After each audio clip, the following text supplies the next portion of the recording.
বাংলাদেশের দক্ষিণ পূর্ব প্রান্তে পাহাড়ের বুক চিরে এক রূপকথার পৃথিবী, যেখানে মাটির গন্ধে মিশে আছে পাহাড়ের ছোঁয়া, মেঘের ভেতর লুকিয়ে আছে শান্তির সুর। এটি পাহাড়ি কন্যা বান্দরবান। এখানে সময় যেন ধীরে চলে, প্রতিটি পাহাড়, প্রতিটি বাতাসের ছাপটা যেন কিছু বলতে চায়। এক গল্প, এক অনুভূতি, এক জীবন। সবুজের সমুদ্র, মেঘ ঢাকা পাহাড় আর নীলচে নদীর স্রোত, প্রকৃতির এই অনন্ত রূপ এখানে যেন নিঃশব্দে কথা বলে। প্রতিটি সকালে, প্রতিটি সন্ধ্যায় বান্দরবান যেন নতুন করে প্রেমের বাঁধনে বাঁধে তার ভ্রমণকারীদের। আর সেই প্রেমের শুরু হয় এক জাদুকরী জায়গা থেকে। শহর থেকে মাত্র 6 কিলোমিটার দূরে সেই জায়গার নাম নীলাচল, যেখানে মেঘ এসে জড়িয়ে ধরে মানুষকে। পাহাড়ের চূড়ায় দাঁড়িয়ে মনে হয় যেন পৃথিবীর ছাদে দাঁড়িয়ে। দিনে দেখা যায় শহরের রঙিন ব্যস্ততা, আর রাতে শহরের ঝলমলে আলো, যেন তারারা নেমে এসেছে শহরের বুকে।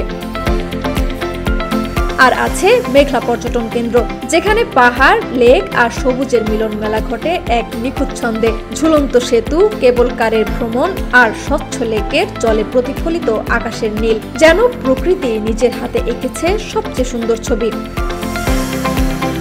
আরো গভীরে প্রান্তিক লেক, এক নির্জনতার রাজ্য। চারপাশে পাহাড়, অরণ্য, নীলাভ জল আর রাতের তারা ভরা আকাশের নিচে তাঁবুতে বসে শোনা যায় প্রকৃতির নীরব গান। এখানে শব্দ নেই, শুধু শান্তি। এ যেন প্রকৃতির কোলে নিজেকে নতুন করে ফিরে পাওয়া। কিন্তু প্রকৃতির গল্প এখানেই শেষ নয়। পাহাড়ের গভীরে অপেক্ষা করছে আরো এক বিষয়, শৈলপ্রপাত ঝর্ণা। পাহাড়ের বুক চিরে নেমে আসা জলের স্রোত, যেন প্রকৃতি তার আনন্দে কাঁদছে।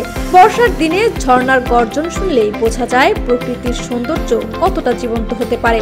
সবশেষে নীলগিরি, 2000 ফুট উঁচু পাহাড়ের চূড়ায় দাঁড়িয়ে মনে হয় আকাশ যেন হাতের নাগালে। সূর্যোদয়ের সোনালী আলোয় ভিজে যায় পাহাড়ের গা, মেঘ এসে ছুঁয়ে যায় মুখ, আর মনে হয় এ যেন পৃথিবীর বুকে এক টুকরো স্বর্গ।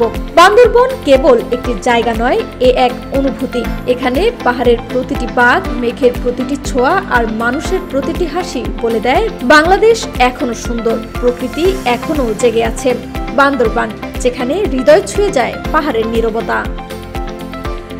লাবনী আক্তার, ডেস্ক রিপোর্ট, বিপ্লবী বার্তা।